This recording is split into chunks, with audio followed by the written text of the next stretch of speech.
Mohon izin untuk dimulai. Bismillahirrahmanirrahim. Assalamualaikum warahmatullahi wabarakatuh. Asyhadu an la ilaha illallah wa asyhadu anna Muhammadar Rasulullah. Allahumma sholli ala sayyidina Muhammad wa ala ali sayyidina Muhammad. Innal hamdalillah nahmaduhu wa nasta'inuhu wa nastaghfiruhu wa na'udzu billahi min syururi anfusina wa min sayyiati a'malina may yahdihillahu fala mudhillalah wa may yudlil fala hadiyalah. Asyhadu an la ilaha illallah wahdahu la syarikalah wa asyhadu anna Muhammadan abduhu wa rasuluh la nabiyya ba'da. Bapak, ibu-ibu, jamaah Masjid Al-Mizan, senantiasa kita mengharapkan ridho Allah Subhanahu wa Ta'ala. Mari kita memanjatkan puji syukur kehadirat Allah Subhanahu wa Ta'ala. Alhamdulillah, di penghujung tahun ini, tepatnya di bulan Desember, tanggal 24 Desember 2024, Allah kembali mempertemukan kita di masjid kita yang dicintai, masjid yang ada di komplek kita. Insya Allah ini tempat untuk beribadah. Mudah-mudahan ibadah yang kita laksanakan diterima oleh Allah Subhanahu wa Ta'ala. Demikian juga tempat ini insya Allah dijadikan tempat untuk menerpa diri, untuk menggali ilmu dari ajaran-ajaran Islam. Dan mudah-mudahan dengan duduk kita di malam hari ini, Allah mempertemukan kembali kita di surganya Allah Subhanahu wa Ta'ala. Salat dan salam mudah-mudahan Allah tetap curah limpahkan kepada junjungan kita, suri tauladan kita, pejuang Islam, yaitu Nabi besar Muhammad sallallahu alaihi wasallam, kepada keluarganya, sahabatnya, dan juga pengikutnya hingga yaumil akhir nanti.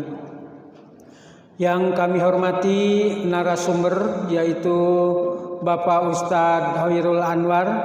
Kami dari pengurus DKM mengucapkan terima kasih atas keluangan waktu beliau menghadiri undangan kami pada malam hari ini untuk memberikan tausiah, dan mudah-mudahan nanti materi yang disampaikan oleh beliau kami dari jamaah Masjid Al-Mizan dapat menerima ilmu dan insya Allah bisa mengaplikasikan untuk bekal kehidupan kita.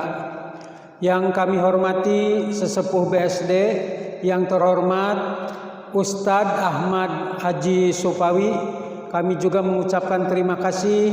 Beliau sebagai sesepuh yang ada di BSD senantiasa membimbing kami, dan mudah-mudahan mulai dari Ustadz Anwar Hoirul juga Ahmad Haji Sofawi itu memberikan penyegaran untuk kami, dan mudah-mudahan ilmunya bermanfaat bisa diaplikasikan. Baik hadirin sekalian, mari kita sama-sama buka pengajian pada malam hari ini dengan lafaz basmalah. Bismillahirrahmanirrahim. Sebelum kepada rangkaian acara yang nanti kami lalui, mohon izin pertama dikarenakan Ketua DKM masuk siang, jadi tidak bisa menyertai kita semua. Mudah-mudahan beliau diberikan kemudahan oleh Allah Subhanahu wa Ta'ala untuk menjalankan kegiatannya dalam rangka mencari maisha.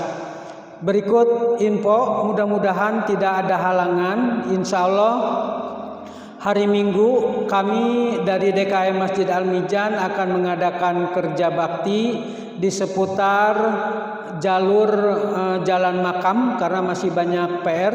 Insya Allah material titipan dari warga sebagian besar sudah ada di lokasi, jadi insya Allah nanti kami ada pengurugan meratakan jalan bagi bapak-bapak yang ada di rumah, yang ada luang waktu dipersilahkan. Demikian juga barangkali dari ibu-ibu ada sedikit rezeki yang bisa memberikan konsumsi, kami dengan tangan terbuka dipersilakan juga. Baik bapak-bapak dan ibu-ibu, mari kita dengarkan lantunan ayat suci Al-Quran yang akan dibacakan oleh yang terhormat yaitu Ustadz Haji Ahmad Sopawi. Kepadanya kami persilahkan. Assalamualaikum warahmatullahi wabarakatuh. Waalaikumsalam.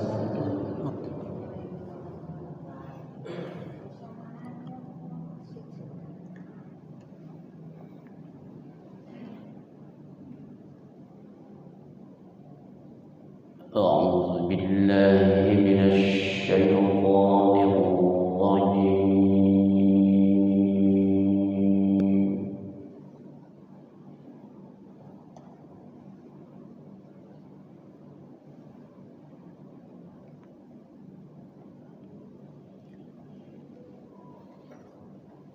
بسم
ومن خفت موازينه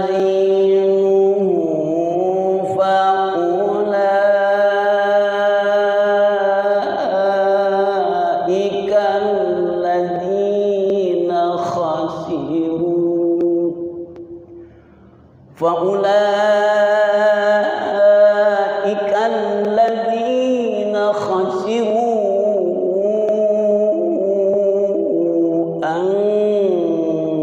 أنفسهم بما كانوا بآياتنا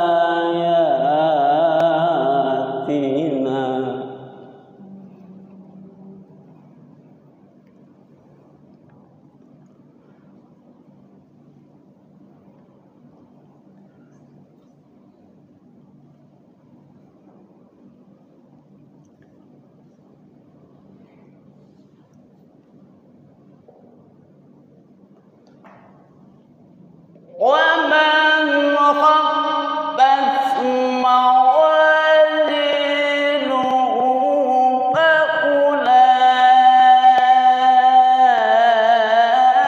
فأولئك الذين خسروا أنفسهم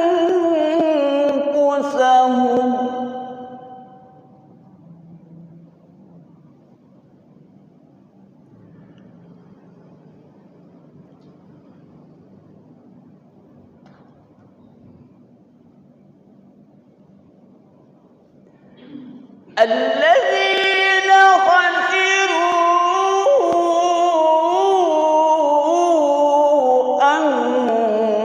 أنفسهم بما كانوا بآياتنا يظلمون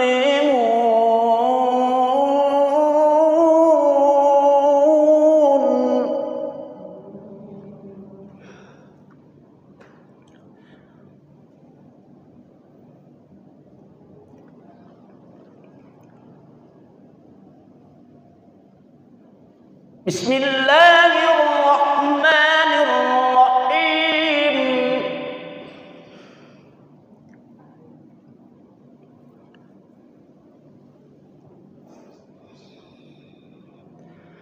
وما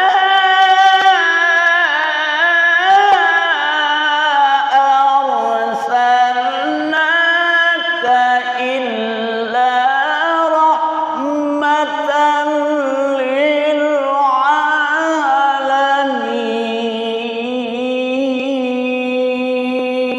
للعالمين صدق الله العظيم. Assalamualaikum warahmatullahi wabarakatuh. Waalaikumsalam warahmatullahi wabarakatuh. Alhamdulillah, lantunan ayat suci Al-Quran sudah dibacakan dan kita sebagai jamaah sudah mendengarkannya dengan khusyuk dan hikmat. Mudah-mudahan baik yang membacakan maupun yang mendengarkan lantunan ayat suci Al-Quran oleh Allah Subhanahu wa Ta'ala diberikan keberkahan untuk kita semua. Amin, amin ya Rabbal alamin. Baik hadirin sekalian, izinkan tiba saatnya kepada acara puncak, yaitu yang akan disampaikan oleh Ustadz Hoirul Anwar dengan mengambil tema amalan-amalan yang memberatkan timbangan. Untuk itu mari kita sama-sama mendengarkan kajian yang akan disampaikan oleh beliau, dan kami mempersilahkan kepada beliau untuk memulai kajian. Tafadhol. Assalamualaikum warahmatullahi wabarakatuh.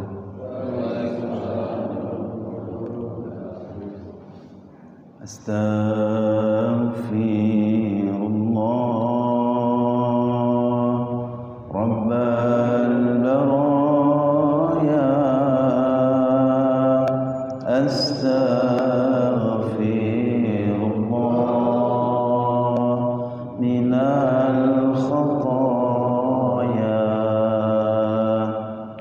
Astaghfirullah رب البرايا أستغفر الله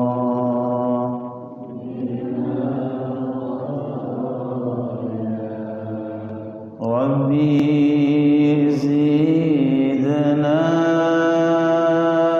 علما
Alhamdulillahilladzi bini'matihi tatimmus shalihat. Allahumma salli wa sallim ala sayyidina wa maulana Muhammad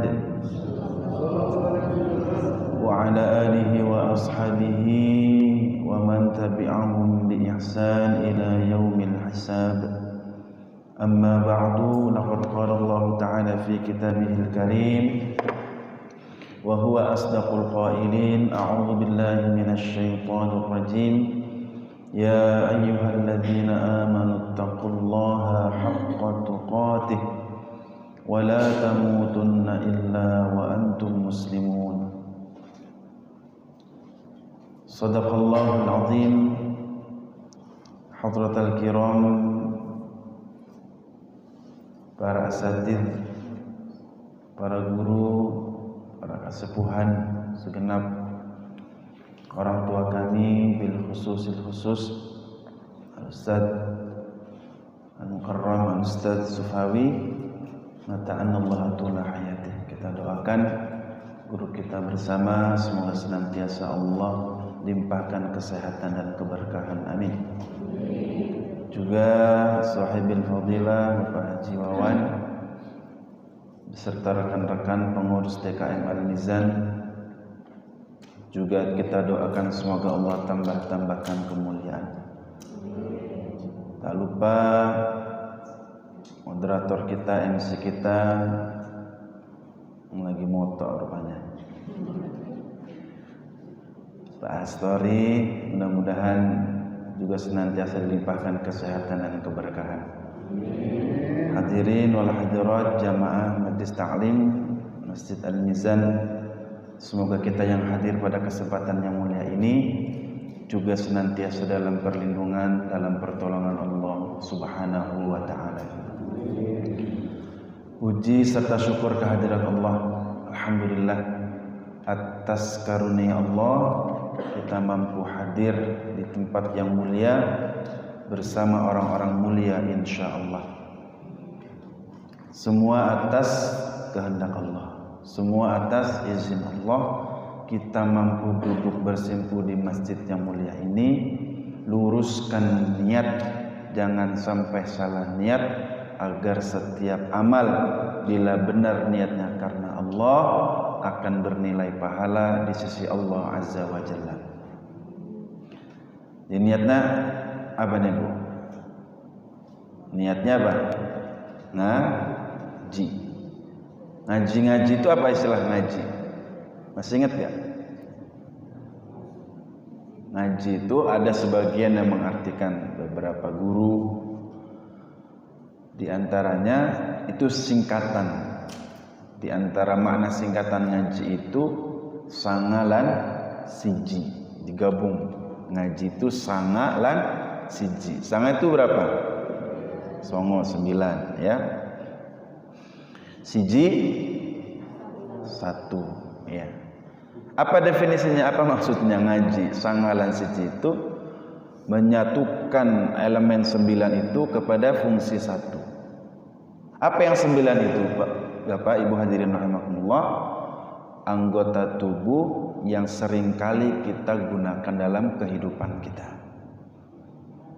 2 mata untuk melihat, 2 telinga untuk 2 tangan untuk berbuat, 2 kaki untuk melangkah. Satunya apa? Lisan untuk berbicara. Berapa tuh semua? 9 ya. 2 tambah 2 tambah 2 tambah 2 tambah 1 9. Satu laginya apa? Qalbu, hati. Ini mata ini akan menjadi baik penglihatannya bila hatinya juga baik. Benar nggak? Pun dengan pendengaran kita, telinga kita hanya akan mendengarkan perkara-perkara yang baik saja, hal-hal yang sifatnya mendatangkan manfaat saja bila hatinya juga baik. Pun dengan perbuatan kita, tangan kita, terlebih para atasan yang punya sebuah kebijakan, tanda tangannya sangat dibutuhkan. Tangannya, perbuatannya hanya akan mengarahkan pada kebaikan-kebaikan bila hatinya juga baik. Begitupun dengan langkah kaki kita. Ini kaki nih hanya akan melangkah pada tempat-tempat yang baik, tempat-tempat yang diridhai Allah. Di antara tempat yang diridhai Allah apa? Di dalamnya ada majelis ilmu, di dalamnya dipelajari ayat-ayat Quran, di dalamnya dipelajari hadis-hadis Nabi, di dalamnya dipelajari perkataan-perkataan ulama. Pun yang tidak kalah penting, lisan.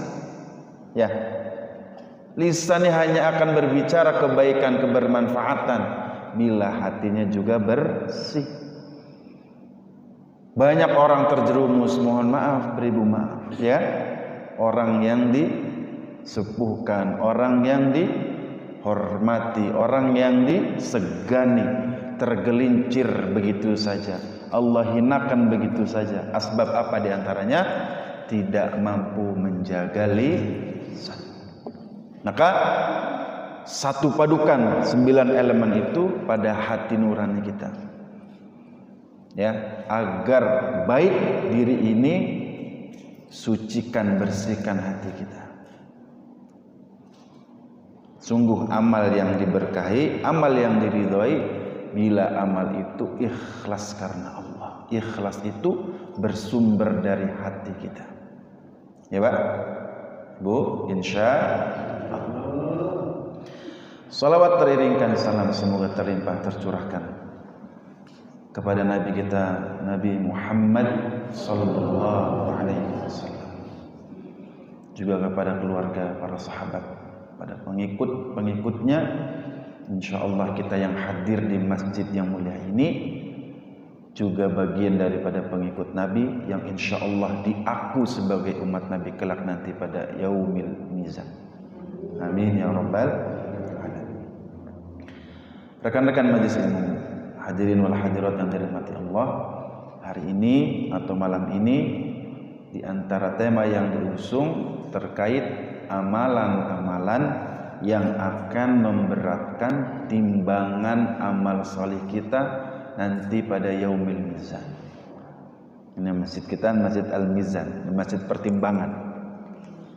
Mestinya orang yang keluar dari masjid yang kita cintai ini itu langkahnya jejeg, karena sudah punya pertimbangan matang apa yang harus dikerjakan, apa yang harus dilakukan, gitu ya. Mudah-mudahan nih warga BSD ini, bil khusus jamaah Masjid Al-Mizan, selalu Allah mudahkan dalam setiap urusan. Amin ya rabbal alamin. Ibu bapak yang dirahmati Allah Subhanahu wa taala, dalam surah An-Nahl. Surah An-Nahl itu surah berapa, Bu? Surah An-Nahl dah surah berapa? Ada An-Nahl, ada An-Naml. Ada An-Naml. An-Nahl surah ke-16. Ini enggak ada door prize sayangnya Bu Haji ya. Enggak apa-apa ya. An-Nahl itu surah ke-16. Setelahnya Al-Isra, setelah Al-Isra Al-Kahfi, setelah Al-Kahfi Maryam, setelahnya Thaha. Saya sering sampaikan di setiap pertemuan pengajian di musola atau di masjid. Ibu, Pak, kalau belum mampu kita menghafal ribuan ayat, ada yang pendek, bahkan ada yang begitu sangat panjangnya ayat Quran itu, paling tidak hafal nama-nama surah Al-Quran. Ada berapa surah dalam Al-Quran? 114. Kalau kuat kita azam ingin benar-benar menghafal nama-nama surah, itu rasanya Pak, nggak perlu waktu seminggu insya Allah. Apalagi di komplek, ya kan, yang secara kapasitas keilmuan, kecerdasan luar biasa. Bahkan mungkin satu hari kalau kuat niatnya untuk menghafal nama-nama surah dari Al-Fatihah sampai An-Nas itu insya Allah. Perkaranya kadang-kadang kita nggak niat, ya. Tidak meniatkan diri untuk menghafal paling tidak nama-nama surah. Paling enggak ada modal ketika nanti menghadap Allah. Kamu hafal berapa ayat? Saya enggak hafal ya Allah. Yang saya hafal cuma kul aja. Kalau enggak kul ya kulhu. Kalau enggak kulhu kul a'udzu birabbil falaq. Kalau enggak kul a'udzu birabbil falaq kul a'udzu birabbin nas. Makanya di kampung-kampung kebanyakannya ustadznya laqabnya ustadz kul ustadz. Karena bacaan Quran biasanya yang sangat familiar kul ya, kalau enggak kul. Dari sekian nama-nama surah, 114 surah, ya hafalah paling enggak setengahnya, syukur-syukur semuanya. Ya. Jangan mau kalah nih sama cucu kita. Cucu kita kadang-kadang luar biasa, anak-anak kita. Anak-anak TK, anak-anak PAUD bahkan, wah itu ngelotok itu. Kadang-kadang kita sebagai ayah, mungkin sudah sebagai kakek, luar biasa. Kadang-kadang kita yang dites tuh sama anak kita, ya kan? Kadang-kadang kita yang dites sama cucu kita. Nggak apa-apa, fastabiqul khairat.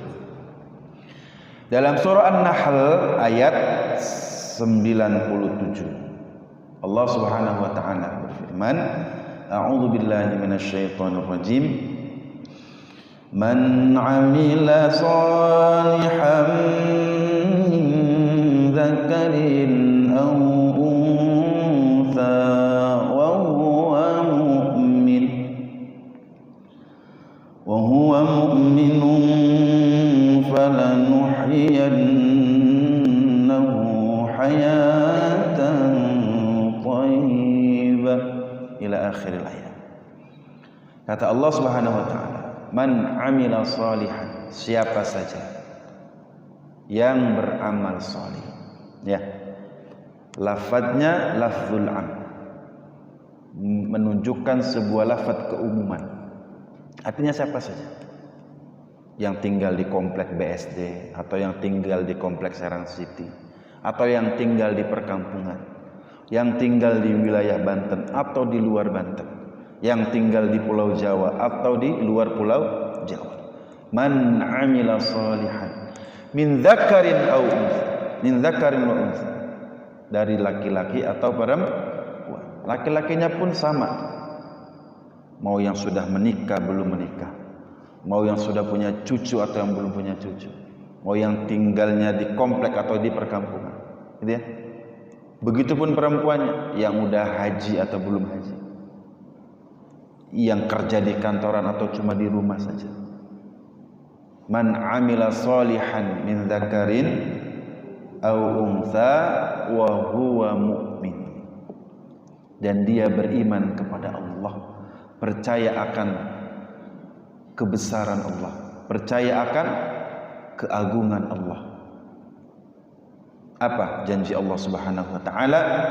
Falanuhyiyannahu hayatan thayyibah. Maka Allah Subhanahu wa taala akan memberikan kehidupannya, akan menjadikan kehidupannya kehidupan yang thayyib, kehidupan yang baik, kehidupan yang bahagia. Maka Ini menjadi kunci, ini menjadi resep dalam menjalani kehidupan. Kalau ingin kehidupan kita, kalau ingin kehidupan rumah tangga kita, kalau ingin pekerjaan kita diberkahi oleh Allah Subhanahu wa taala, syaratnya dua: beramal salih dan beriman kepada Allah. Hayatan thayyibah itu apa? Di antara mufassirin mengartikan hayatul jannah, kehidupan di surga. Ada yang mendefinisikan seperti itu, ada yang mengartikan seperti itu. Di antara makna lain hayatun thayyibah itu apa? Kata ulama, wa qila fid dunya bil qanaah, hidup di dunianya dengan rasa qanaah. Qanaah itu apa? Merasa cukup atas setiap pemberian Allah. Ya. Karena ada manusia tuh enggak pernah puas. Dan itu menjadi karakter. Memang di antara sifat manusia tuh begitu. Kata Nabi SAW, manusia itu kalau dikasih satu gunung emas akan minta lagi satu gunung emas lainnya. Ketidakpuasan. Nah, ini di antara hayatun thayyibah, kehidupan yang bahagia bagi orang yang beriman dan beramal salih adalah dengan menjalani kehidupan ini dengan sifat, dengan rasa qanaah, merasa cukup dengan pemberian Allah Subhanahu wa taala. Artinya ikhtiar tetap dijalankan, bekerja tetap bekerja, berusaha tetap kita berusaha. Fa idza azamta fatawakkal 'ala Allah.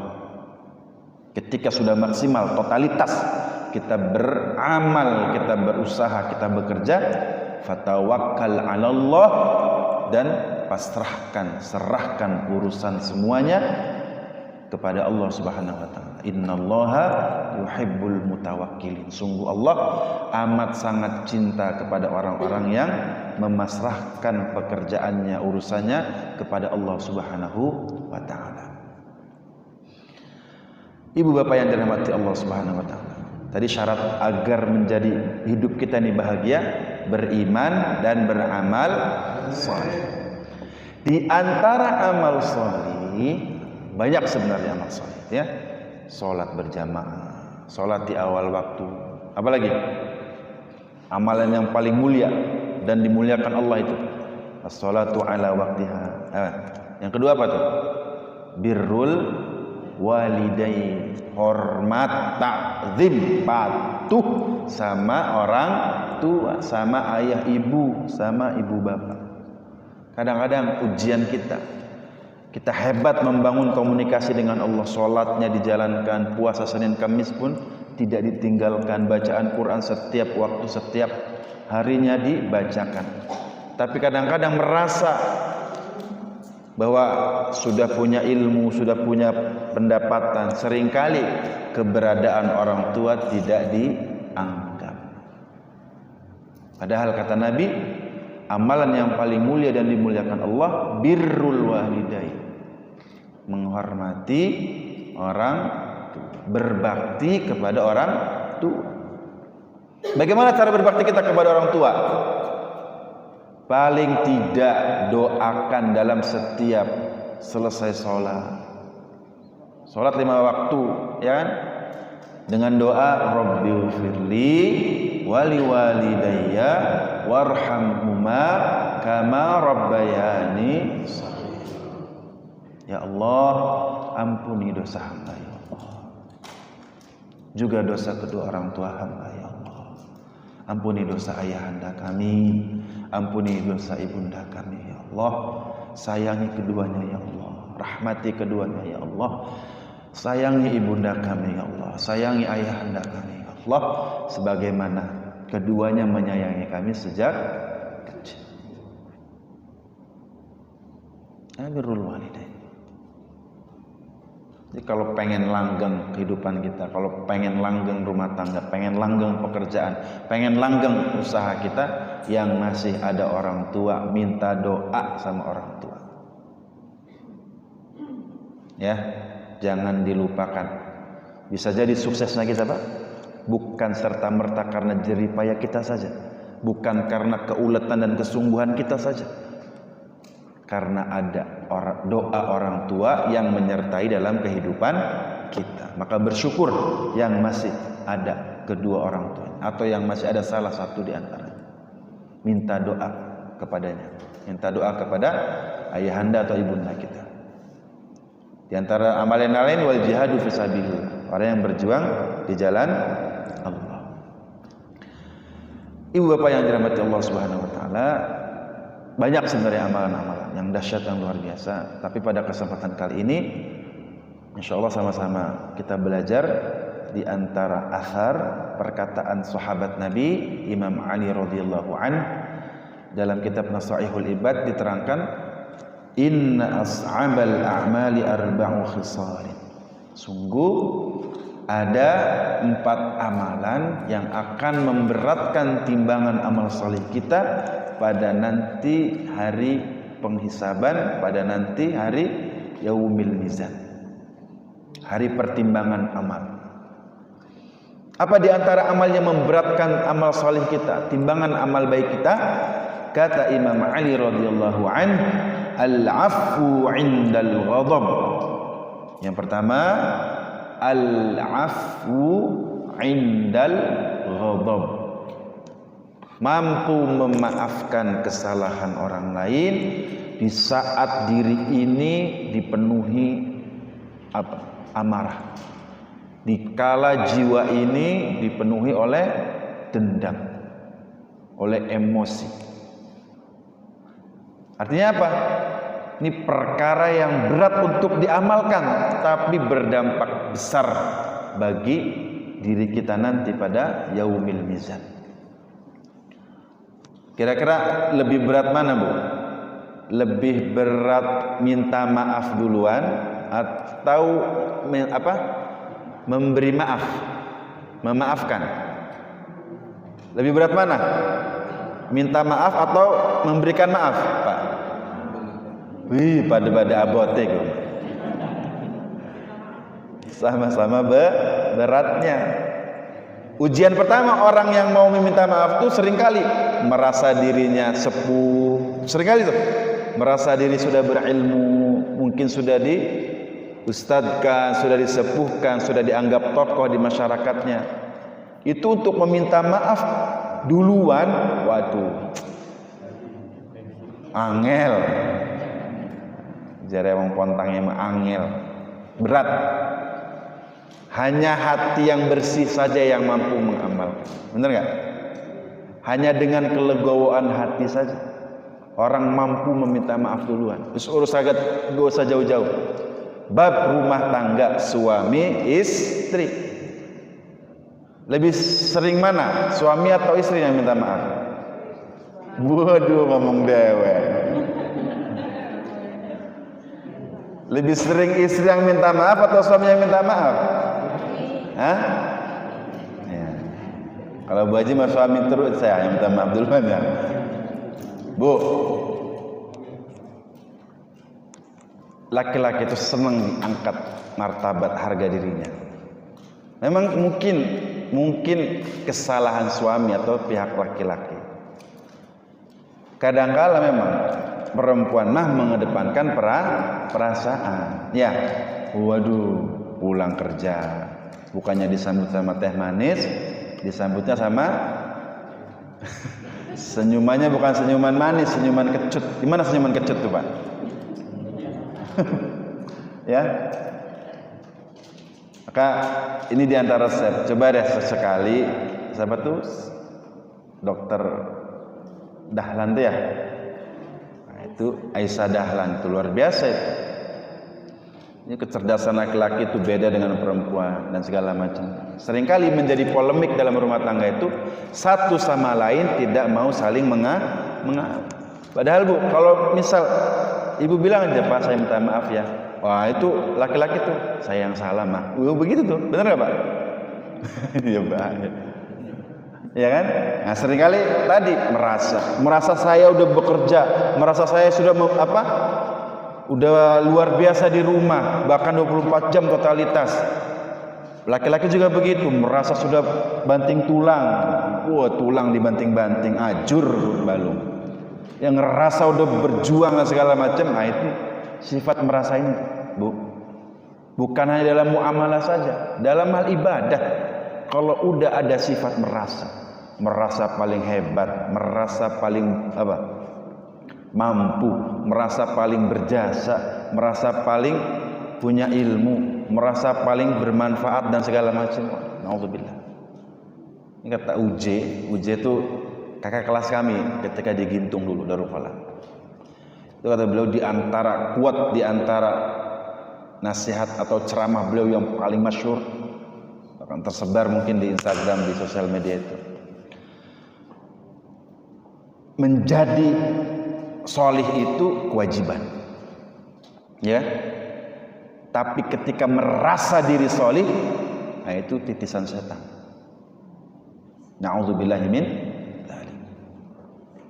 Menjadi pribadi yang baik, nah itu anjuran, bahkan perintah Allah Subhanahu wa ta'ala. Tetapi merasa diri paling baik, na'udzubillahi min dzalik. Jadi harusnya menjadi, bukan merasa. Maka ini penting. Al-'afwu 'indal ghadab, kata Sayyidina Ali karramallahu wajhah, itu satu di antara amal yang akan memberatkan timbangan amal soleh kita nanti pada yaumil mizan. Seringkali kita mengedepankan emosional kita, ya. Mohon maaf, perpecahan atau retaknya rumah tangga itu karena tidak mampu mengendalikan emosi. Ya, sering tuh banyak yang ngadu, Tad, saya udah ngucap talak, bahkan sampai langsung talak 3. Tapi sayanya lagi emosi, Tad, gimana? Lah, justru itu ujian dalam rumah tangga, justru itu ujian seorang laki-laki. Mampu gak menahan lisannya ketika sedang dalam posisi emosional. Atau kalau lagi adem ayem mah nggak mungkin ngomong talak, nggak mungkin perihal buruk. Justru kalau lagi adem ayem, kemana perginya biasa? Ke mall, ya kan? Indomaret lah paling enggak, ya. Jadi al-'afwu 'indal ghadab, memaafkan ketika diri ini sedang diluap dalam posisi marah, dalam posisi emosi, itu ujian luar biasa. Kita mampu mengendalikan emosi kita, nah itu luar biasa. Memang seringkali ujiannya ada di sekitar kita nih, Pak. Ujian itu kadang-kadang ada di sekitar kita. Kadangkala orang sudah mampu menahan diri tuh, untuk tidak membalas keburukan orang lain dengan keburukan yang sama. Tapi kadang-kadang muncul nih. Memang kata Allah dalam surah An-Nas tuh, Qul a'udzu birabbin nas, malikin nas, ilahin nas, min syarril waswasil khannas, alladzi yuwaswisu fi sudurin nas, minal jinnati wan nas. Ya. Ada yang bisik-bisik. Bukan bentuk setan asli saja, setan berwujud manusia tuh kadang-kadang yang repot. Udah sobar nih, tetangga ngomongin kita, rekan kerja ngehasut kita, ya kan? Karyawan lain coba untuk menjatuhkan harga diri kita. Kita udah coba sabar, menerima, biarkan saja. Itu sebagai ujian kita. Ngomong nih teman, mengatasnamakan batur, mengatasnamakan dulur, apa bilangnya? Pak Haji mah diojok-ojok uji menang baik, cemen. Wah. Ya, tadinya udah sobar tuh Pak, udah nggak mau ngebalas keburukan tuh, mulai satu tuh yang ngomong begitu, belum lagi saudaranya, sirane apa-apaan, di kono akan menang baik wanjeku, timbul lagi, ya maka harus pinter-pinter nyari sahabat, ya. Ini kata guru, tidak semuanya berhak untuk menjadi sahabat. Kalau sebagai teman silahkan. Cari teman sebanyak-banyaknya. Tapi kalau sahabat harus pilih-pilih. Khairul ashab dalam mafuzat itu may yadulluka 'alal khair. Sebaik-baiknya sahabat itu yang menunjukkan kamu, yang mengarahkan kamu pada kebaikan. Ya. Jadi kalau ibu punya sahabat yang selalu ngingetin, ibu jangan lupa sholat. Wah, itu sahabat terbaik. Ibu jangan lupa ya besok ada kegiatan majlis taklim. Wah, sahabat. Jangan sampai dilepas, pegang erat. Bapak juga begitu. Pak, jangan lupa malam Rabu ini ada pengajian utuh.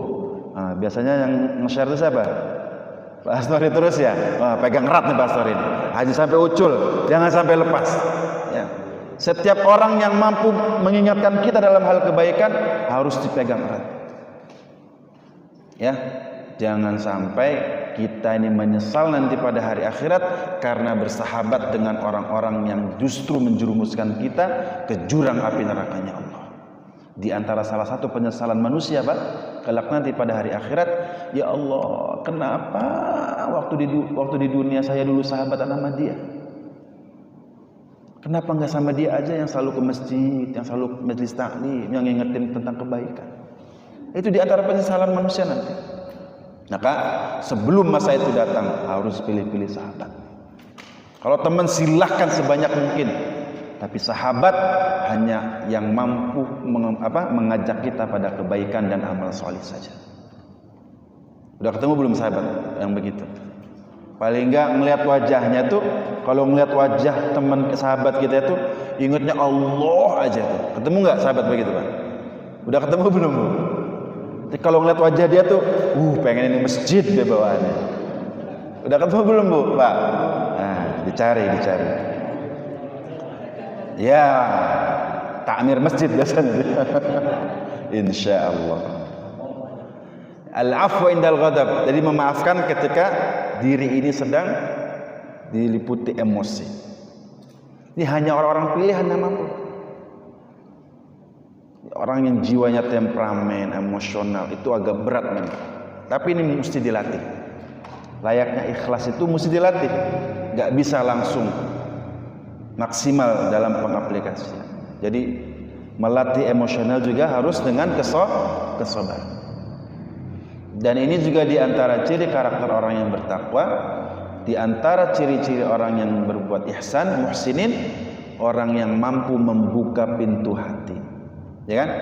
Sehingga mau memaafkan kesalahan orang lain.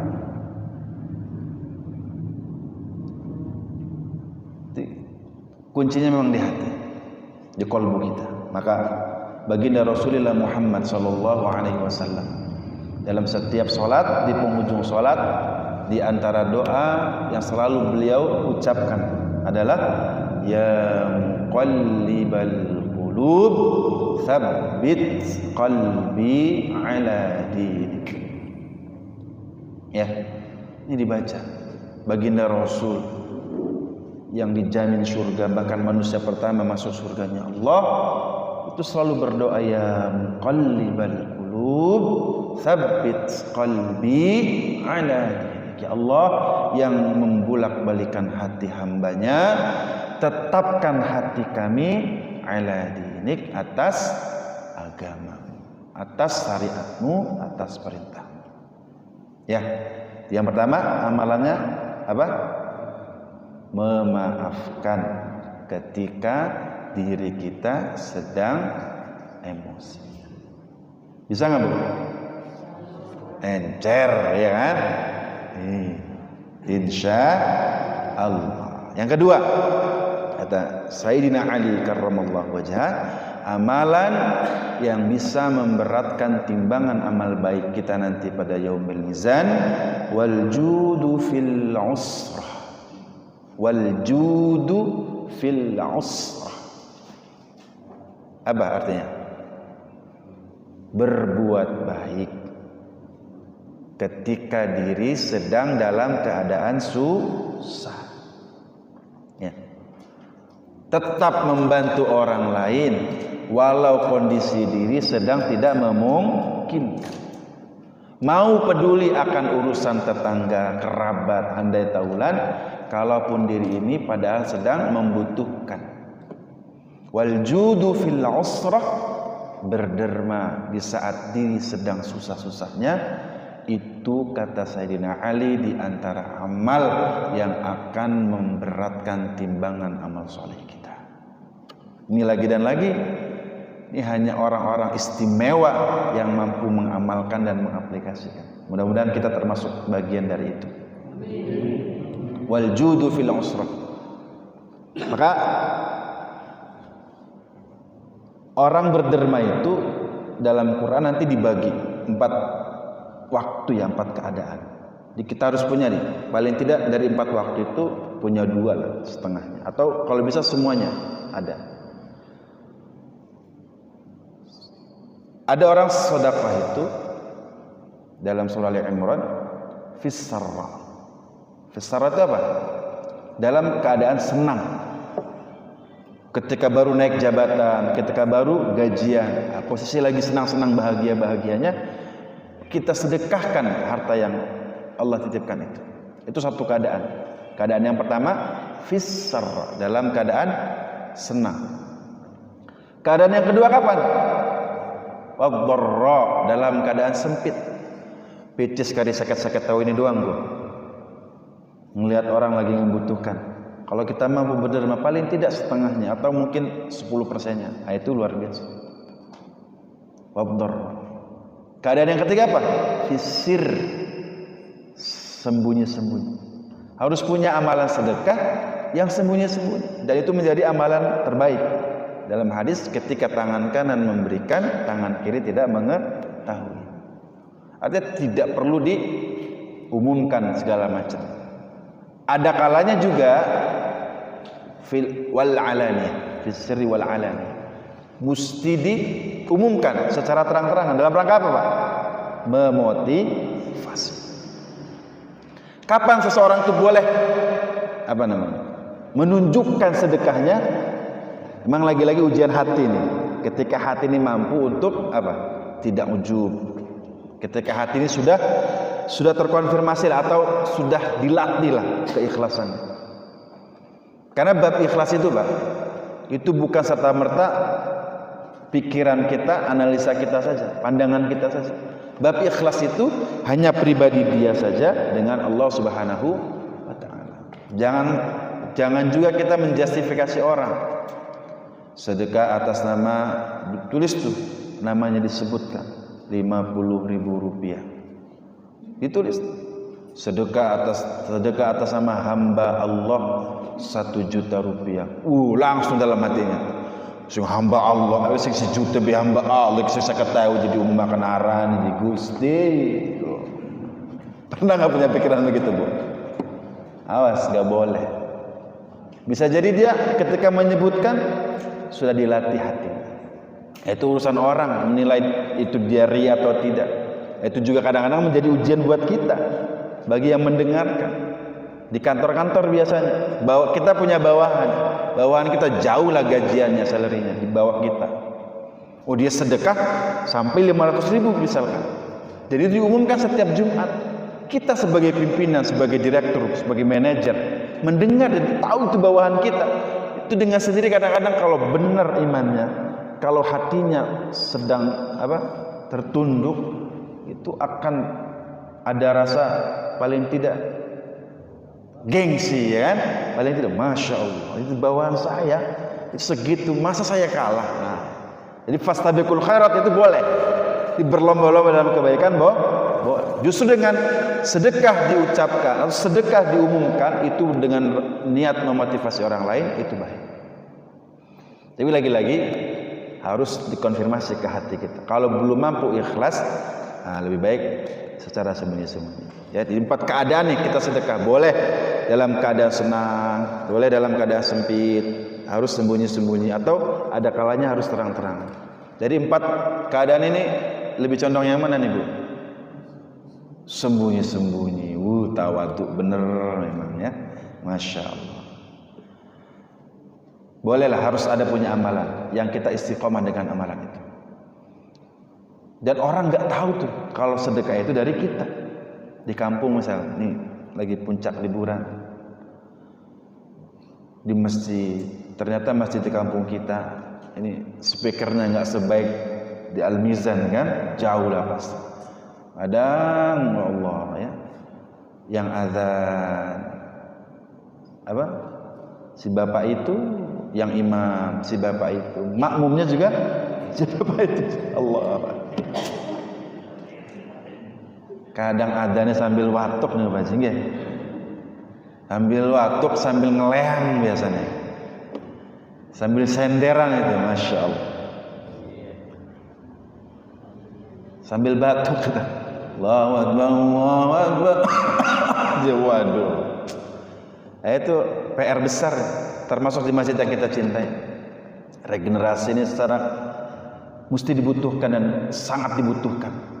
Ya, ini remaja-remaja dilibatkan, pemuda mesti dilibatkan. Ini PR bersama nih. Emang nggak di BSD doang, di seluruh komplek dan seluruh kehidupan ini regenerasi harus dilatih, harus diajak, mulai diajak. Siapa yang mengajak? Dari rumah ke rumah, kita sebagai orang tua ajak, ayo nak, tapi dengan pendekatan yang baik. Jangan juga sampai anak itu kadang dilematis ya Pak. Anak remaja sekarang nih, Masya Allah, dilembutin, nyangkin-nyangkin, tahu nyangkin-nyangkin Pak? Nah, Mbak Aleman dikerasin, berontak dia. Allahu Akbar. Ya, maka sebenarnya tugas orang tua zaman sekarang ini jauh lebih dahsyat. Ya, dan nasru minallah, semua bisa bila kita libatkan Allah. Ya, sebagai ayahanda, bagaimana caranya anak itu bisa mencontoh kita. Anak itu dengan bangga ketika ditanya, coba tanya testimoni ya, apalagi yang masih SD atau masih SMP atau mungkin kuliah. Nah, kalau udah dewasa nanti mau jadi seperti siapa? Mau jadi apa? Mau jadi seperti siapa? Anak kita tuh biasa jawabnya seperti apa Pak? Nunjuk tokoh kan? Pengen tokoh seperti beliau lah pengen. Jarang sekali anak bilang, Pak kalau udah gede mah AA atau siapa panggilan biasanya? Adik mah pengen kayak papa. Pernah nggak anaknya bilang begitu? Kalau belum bilang begitu berarti tanda tanya besar. Artinya anak itu hanya akan melihat ya uswatun hasanah kita sebagai orang tua. Ya, rajin ke masjidnya, perangainya, tingkah lakunya, ucapannya, itu anak akan mencontoh. Dan ketika anak sudah bilang, teteh kalau udah gede mah pengen kayak bunda, pengen kayak ayah, yang baik, yang sopan, yang peduli sama keluarga, yang tidak melupakan Allah, yang selalu mengedepankan urusan Allah. Wah, itu luar biasa. Hebat kita sebagai orang tua. Alhamdulillah. Hadirin wal hadirat yang dirahmati Allah, wal judu fil usrah tadi. Kedermawanan itu nanti dibagi oleh ulama menjadi 4. Orang dermawan itu nanti dibagi menjadi 4 tingkatan. Ini kita muhasabah diri nanti nih ya. Kira-kira jamaah Masjid Al-Mizan ini udah tingkatan yang keberapa nih? Tingkatan yang pertama kedermawanan seseorang itu Pak disebut dalam hadis as-sakha. Disebutnya as-sakha. Dalam hadis kan as-sakhiyu qaribu minallah, qaribu minan nas, qaribu minal jannah, ba'idu minan as-sakha. Tapi dia levelnya level paling bawah. Apa itu as-sakha? Orang yang mau memberi ketika diminta. Kalau ada proposal baru dia ngasih. Kalau ada orang minta baru dia ngasih. Itu level as-sakha. Di atas as-sakha ya al-jud. Al-jud itu juga sama kedermawanan. Apa bedanya dengan as-sakha? Apa bedanya Pak, Bu? Kalau as-sakha mah ada permintaan dulu ya kan, baru dikasih. Kalau al-jud diminta tidak diminta, dia punya kepekaan diri, sehingga dia mudah ngasih. Diminta tidak diminta, dia peduli. Di atas al-jud ada namanya al-karam. Al-karam. Apa al-karam itu? Hampir sama dengan al-jud. hampir sama dengan al-jud. Bedanya kalau al-jud itu diminta tidak diminta dia ngasih, tapi sekedarnya. Ya, misal dilihat di laporan masjid. Kami setiap bulan ada laporan masjid, dilihat pengeluaran untuk khatib misal 250.000, misal 250.000. Itu kalau al-jud, punya sifat al-jud, Haji, ini khatib orang atas sakit doang, nih tambahin 50 biar jangkep 300. Nah itu sifat al-jud. Padahal mah DKM enggak kan, enggak minta, enggak apa, tapi dia dengan pengertiannya sendiri dia mengkonfirmasi takmir masjid, mengkonfirmasi pengurus, sudah dicatat 300 biar 50 dari saya, Pak. Itu al-jud tuh, menambahnya sekedar. Kalau al-karam, wah lebih dahsyat. Anggaran 2,5, Haji 500. Jadi 2,5 dari masjid, 2,5 dari saya. Nah itu al-karam. Ini jamaah al-mizan kayaknya al-karam semua. Alhamdulillah. Yang di atas al-karam apa namanya? Al-ithar. Pakai al-ithar. Apa al-ithar itu? Bahkan lebih mementingkan kepentingan dunia temannya, sahabatnya, didahulukan dibandingkan dirinya. Ini levelnya level sahabat semua. Tapi tidak menutup kemungkinan kita juga bisa. Artinya mengedepankan kebutuhan orang lain itu terwujud dibandingkan dirinya. Bisa nggak? Insya sifat al-ithar itu kalau boleh dianalogi, Bapak punya project tender A, B. Qadarullah yang dimenangkan tender Bapak. Kalau punya sifat ithar, harusnya kan project itu PT kita nih. Itu dengan sendirinya, dengan kelegowoan hati. Dia bilang ke tadi yang project tender yang dah tendernya antum aja yang ngejalanin. Waduh, kira-kira bisa nggak? Harus buru-buru. Pogo, ya nggak beneran. Cedok gini, cedok merana. La ilaha illallah. Dari al-sakha, al-jud, al-karam, al-ithar, kayaknya al-ithar merada abot ya. Antara al-sakha, al-jud, al-karam, tinggal dipilih tuh. Mau level mana nih? Ya paling tidak minimal jangan sampai pelit lah ya. Kalaupun as-sakha masih mending, masih mau peduli sama orang lain. Wal judu fil usrah, membantu orang lain dalam keadaan susah. Artinya apa? Tingkat kepedulian kita kepada orang lain. Jadi saya dikasih nasihat oleh guru saya itu, saya coba deh, kalau punya hajat, kedepankan dulu aja hajat orang lain. Itu akan Allah ganti hajat ustadz, hajat kawan-kawan dengan hal yang luar biasa. Tapi dalam hal apa? Dalam hal dunia ya. Ingat ya, dalam hal dunia. Tapi di bab akhirat, bab amal salih, fastabiqul khairat. Tidak boleh memberikan kepada orang lain. Kalau ada kesempatan itu ada di depan kita, ambil. Kalau bab akhirat, bab amal salih. Kalau bab dunia boleh. Apa contohnya? Ngisi saf yang terdepan. Sering terjadi nih, bapak-bapak terutama. Datang mah duluan. Sedurung adzan wis teken di masjid. Mojok salah sunnah, mojok. Kadang-kadang karena udah enggak ada, dia maju kan? Allahu akbar, la ilaha illallah. Masih lenggang biasanya begini kan? Ya bapak, maju. Mengatasnamakan tawadu. Ini tawadu yang salah. Dalam bab agama ada kesempatan emas mengisi saf depan, fastabiqul khairat, berlomba-lomba. Nah, kalau di bagian belakang imam baru nih dengan ketentuan ya. Di belakang imam harus dengan ketentuan, enggak boleh sembarangan memang. Yang sekiranya mampu ngebadalin imam, kalau imam ini batal. Itu ya.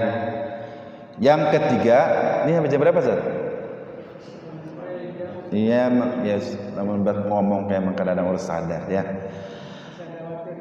Yang ketiga, poinnya biar sampai ya, biar 4 amalan ini bisa diamalkan. Wal iffatu fil khalwah. Pakai ain. Wal iffatu fil khalwah. Iffah itu apa? Menahan diri dari bermaksiat kepada Allah. Fil khalwah, dalam kesendirian. Makanya ada orang lagi berkhalwat artinya lagi sedang menyendiri. Wal iffatu fil khalwah, mampu kita menahan diri untuk senantiasa dekat dengan Allah, menjauhkan hal-hal maksiat. Padahal dalam kesendirian, itu kata Sayyidina Ali, amalan yang dahsyat, yang luar biasa, yang bisa memberatkan amal salih kita. Gak sembarangan, dan itu puncak keimanan kan? Kadang-kala Pak, mohon maaf, beribu maaf, kita ini kadang-kadang semangat ibadah kalau ada teman, kalau ada kolega, kalau ada jamaah, kalau ada keluarga, ya, kalau ada tetangga, kalau lagi acara besar saja. Justru ujiannya ketika di dalam rumah sendiri, ketika di kamar kita dalam kesendirian. Mampukah kita menjaga nilai keimanan itu? Atau bahkan justru terjerumus ke jurang kebinasaan, larut kita dalam kemaksiatan. Na'udzubillahi min dzalik. Artinya apa? Ittaqillaha haitsuma kunta. Bertakwalah kepada Allah dimanapun kita berada. Lagi posisi berjamaah kita bertakwa. Kalaupun dalam kesendirian kita juga bertakwa. Bersama anggota keluarga, bersama rekan kerja kita bertakwa kepada Allah. Kalaupun di kantor hanya diri kita saja, kita juga tetap bertakwa kepada Allah. Wal iffatu fil khalwah, itu justru puncak keimanan seseorang. Ihsan itu apa? An ta'budallaha ka'annaka tarah, fa in lam takun tarah fa innahu yaraka. Bahkan Sayyidina Ali bilang, di antara karakter orang munafik itu, kalau dalam keramaian dia semangat ibadah, tapi dalam kesendirian dia tidak semangat dalam beribadah. Dikhawatirkan ada sifat kemunafikan dalam dirinya. Na'udzubillahi min dzalik. Biar cepat, yang keempat, wa qaulul haqq liman yakhafuhu aw yarjuhu. Sayyidina Ali, amalan yang memberatkan timbangan amal soleh kita, qaulul haqq liman yakhafuhu aw yarjuhu. Berkata benar kepada orang yang disegani, juga kepada orang yang punya jasa. Kadang-kadang ujian kita tuh ya, lisan ini kadang tertahan, padahal orang yang di depan kita itu ada hal yang keliru dalam pengamalan, dalam penghidupan. Tapi karena kita terlalu segan, akhirnya lisan ini tertahan. Atau kepada orang yang punya jasa dalam hidup kita, siapa? Orang tua kita. Tapi walau demikian, tetap kalau dengan orang tua, sebenar apapun kita, dalam bab menasehati orang tua harus dengan wasilah. Ya, harus dengan wasilah. Karena Pak, setua apapun kita ini, kita dalam pandangan orang tua kita ini baru anak kemarin sore. Dalam pandangan orang tua kita ini tetap sebagai anak-anaknya. Benar nggak Pak? Ya kan? Maka agar menjadi anak yang solih, itu jaga perasaan orang tua. Kalaupun misal ada hal-hal yang ingin disampaikan, jalurnya jalur wasilah. Siapa nih yang dekat sama orang tua kita? Oh Pak RT, oh Pak Haji. Kita minta tolong sama Pak RT, kita minta tolong sama Pak Haji. Pak Haji pun titip amanah, sampaikan salah. Nanti kalau ketemu sama ayah, kalau ketemu sama mama, nanti disampaikan begini. Allah tahu nggak kalau disampaikan oleh Pak RT atau Pak Haji bahwa itu amanah dari kita sebagai anaknya? Allah Maha mengetahui nggak Bu? Sangat mengetahui. Artinya menjaga perasaan. Orang tua itu luar biasa sensitif, sangat sensitif. Padahal kadang-kadang maksud anak itu baik, ya, seringkali disalahartikan. Nah itu karena kesensitifan orang tua. Maka jaga. Bahkan kata Syekh tuh, di antara bentuk kedurhakaan anak kepada orang tua itu apa di antaranya? Ketika orang tua itu tidak mampu atau tidak mau menegur anaknya. Ini hati-hati nih. Seringkali orang tua, bahkan ini orang tua ini ya, orang tua segan untuk menegur anak karena mungkin ngerasa tinggal di tempat anaknya sekarang. Karena mungkin ngerasa mungkin sehari-harinya tinggal sama anaknya. Nauzubillahi min dzalik. Ya, maka jangan sampai kita tergolong anak-anak yang durhaka kepada orang tua kita. Kalaupun kita sudah memberikan yang terbaik bagi kedua orang tua kita, belum mampu membalasnya. Tapi walaupun demikian, tetap berusaha untuk apa? Memberikan kebahagiaan kepada kedua orang tua. Kunjungi kalau yang masih ada, doakan. Dalam setiap waktu tadi sampaikan ya, paling tidak doakan 5 kali sehari dengan doa Rabbighfirli wa liwalidayya warhamhuma kama rabbayani shaghira. Berkata benar kepada siapapun, Bu, itu menjadi ujian. Tapi dengan hikmah, ya. Harus dengan cara yang benar. Lihat momentum. Memang benar qulil haqqa walau kana murran. Katakan sebenarnya kalaupun itu pahit. Tapi metodolog itu penting. Kaifiyah itu juga penting. Cara menyampaikan, momentum penyampaian itu juga perlu diperhatikan agar tujuan dakwah, tujuan nasihatnya tersampaikan dengan sempurna. Ambil hatinya dulu. Seringkali kita semangat dalam rangka apa? Memang dalam amar ma'ruf nahi munkar, tapi seringkali tidak melihat momentum yang harusnya itu menjadi titik balik seseorang itu mendapatkan hidayah karena ketergesaan kita, karena memaksakan kehendak terburu-buru dan dengan cara yang kurang hikmah menyebabkan orang lari dari pintu hidayah. Nauzubillahi min dzalik. Kata ulama, sebaik-baik orang yang mampu hadir sebagai wasilah hidayah orang. Orang tadinya nggak mau ke masjid, tapi karena kita tetangganya rajin ke masjid, perangai kita baik, kemudian orang itu terkesan dengan kita mau ke masjid, itu sebaik-baiknya orang yang mampu menghadirkan hidayah kepada orang lain. Seburuk-buruknya orang apa? Sebaliknya, orang yang menjadi asbab terhalangnya orang mendapatkan hidayah Allah. Na'udzubillahi min dzalik. Itu 4 amalan. Dan sebenarnya dalam hadis ada 1 amal yang ini kayaknya amat sangat bisa untuk diamalkan. Dalam hadis, kalimatani khafifatani 'alal lisan, thaqilatani fil mizan, habibatani ilar rahman. Ada 2 kalimat kata baginda Rasulullah Muhammad sallallahu alaihi wasallam, ringan di lisan. Artinya apa? Mudah untuk diucapkan. Thaqilatani fil mizan, tapi dampaknya luar biasa, memberatkan timbangan amal baik kita. Habibatani ilar rahman, dicintai oleh Allah yang Maha Rahman. Apa kalimat itu? Subhanallah wa bihamdihi subhanallahil azim. Hafal semua ya? Subhanallah wa bihamdihi subhanallahil azim. Ini kalimat yang akan memberatkan amal solih kita, amal baik kita kelak nanti di hadapan Allah Subhanahu wa ta'ala. Perbanyak amalan ini, perbanyak zikir tasbih ini. Kalau saya secara pribadi digabung ketika kalimat tasbih ini diucapkan, ditutup dengan istighfar. Subhanallah wa bihamdihi subhanallahil azim astaghfirullah. Apa dalilnya? Surah An-Nasr.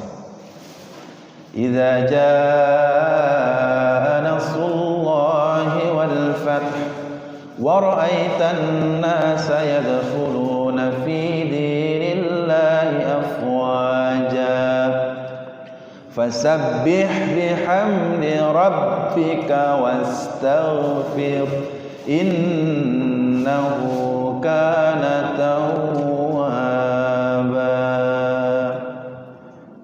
Ya, tasbih tadi, kalimat tasbih subhanallah wa bihamdihi subhanallahil azim astaghfirullah. Makanya banyak di kampung-kampung kalau setelah tarhim 5 menit menjelang azan, subhanallah wa bihamdihi subhanallahil azim astaghfirullah subhanallah wa bihamdihi subhanallahil azim astaghfirullah subhanallah subhanallahil azim astaghfirullah. Sambil nyetir mobil, itu nikmat, itu luar biasa.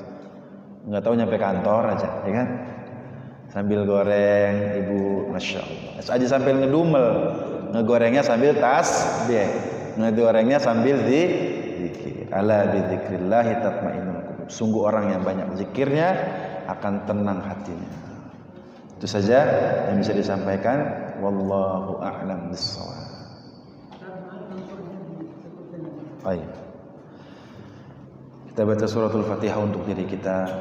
Mudah-mudahan senantiasa Allah berikan kesehatan, Allah berikan kekuatan untuk senantiasa beramal saleh. Di antara amal salehnya mampu memaafkan kondisi dalam emosi, mampu senantiasa peduli kepada orang lain dalam keadaan susah, mampu senantiasa menjaga diri dalam kesendirian, dan senantiasa berkata benar kepada siapapun dalam setiap keadaan. Dan semoga Allah Subhanahu wa taala jadikan diri ini pribadi yang saleh. Allah senantiasa membimbing hati ini agar senantiasa lembut, dan semoga senantiasa Allah tetapkan hati kita dalam kebaikan dan dalam amal saleh. Kita doakan para keluarga yang sedang sakit, mudah-mudahan Allah angkat semua penyakitnya, Allah sehatkan kembali. Yang sedang ada urusan aktivitas, mudah-mudahan Allah senantiasa berikan kelancaran dan kemudahan. Yang sedang punya hajat, semoga Allah kabulkan segala hajatnya. Dan semoga senantiasa kita dalam perlindungan dan pertolongan Allah, senantiasa dalam bimbingan Allah, dijaga diri ini, dijaga keluarga kita dari panasnya api neraka. Dan semoga Allah Subhanahu wa taala yang Maha Rahman yang Maha Rahim kumpulkan kita semua di surganya Allah Subhanahu wa taala. Hadhihi niyyah wa kullu niyatin salihah. Al-Fatihah. A'udzu billahi minasy syaithanir rajim. Bismillahirrahmanirrahim. Alhamdulillahirabbil alamin arrahmanir rahim maliki yaumiddin. Iyyaka na'budu wa iyyaka nasta'in. Ihdinas siratal mustaqim. Siratal ladzina an'amta 'alaihim ghairil maghdubi 'alaihim waladdallin. Amin ya Allah ya mujib as-sa'ilin. Astaghfirullahal azim. Alhamdulillahi rabbil alamin hamdan syakirin hamdan na'imin hamdan yuwafi ni'amahu wa yukafi'u mazidah. Ya Rabbana lakal hamdu wa lakal syukru kama yanbaghi jalali wajhikal karim wa 'azimi sultanik. Allahumma shalli wa sallim ala sayyidina Muhammad wa ala ali sayyidina Muhammad. Allahumma ighfir lana dhunubana wa dhunuba walidina warhamhuma ya Allah. Warhamhuma ya Allah kama ربنا صغارا واغفر ذنوب أساتذتنا وذنوب جميع المسلمين والمسلمات والمؤمنين والمؤمنات الأحياء منهم والأموات. اللهم إنا نسألك حسن الخاتمة. اللهم إنا نسألك حسن الخاتمة. اللهم إنا نسألك السلامة في الدين والدنيا والآخرة. اللهم إنا نسألك الهدى والتقى والعفاف والغنى. اللهم أرنا الحق حقا وارزقنا اتباعه وأرنا الباطل باطلا وارزقنا اجتنابه. يا أيتها النفس المطمئنة ارجعي إلى ربك راضية مرضية فادخلي في عبادي وادخلي جنتي. اللهم إنا نسألك رضاك والجنة ونعوذ بك من سخطك والنار. ربنا تقبل منا إنك أنت السميع العليم وتب علينا إنك أنت التواب الرحيم. ربنا آتنا في الدنيا حسنة وفي الآخرة حسنة وقنا عذاب النار. وصلى الله على سيدنا محمد وعلى آله وصحبه وسلم. بفضلك سبحان ربك رب العزة عما يصفون والسلام على المرسلين والحمد لله رب rabbil alamin. Taqabbal ya karim. Astaghfirullah. Wallahu a'lam bissawab. Hadanallahu yakum ajma'in. Assalamualaikum warahmatullahi wabarakatuh.